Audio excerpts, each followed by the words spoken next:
OK, čaute ľudia, ja som tam podľa svojho krátkeho videa. Dneska si spolu zahrajeme jedna jedničky si kvôli tomu, lebo som zistil, že absolútne neovládam PvPčko. Hodinu PvP som dostal možno aj za štvorku, takže preto som sa rozhodol, či stále som v prime a či ostanem ako totálna lopata. Do prvé kolo a môjim cieľom je dať minimálne dve výhry z 5 zápasov. Takže bol to prvý zápas a ten sa nám vážne nepodarilo, prehrali sme. Čo druhý sa nám dúfam už podarí, lebo on by bol načastil použiť druhý zápas a ja stále nemám aut.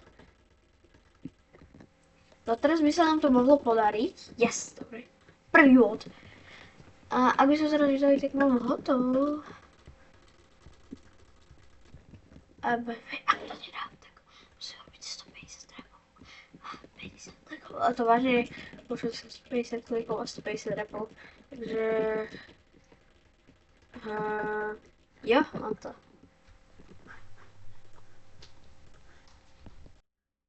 Takže som začal tretí zápas, teda štvrtý.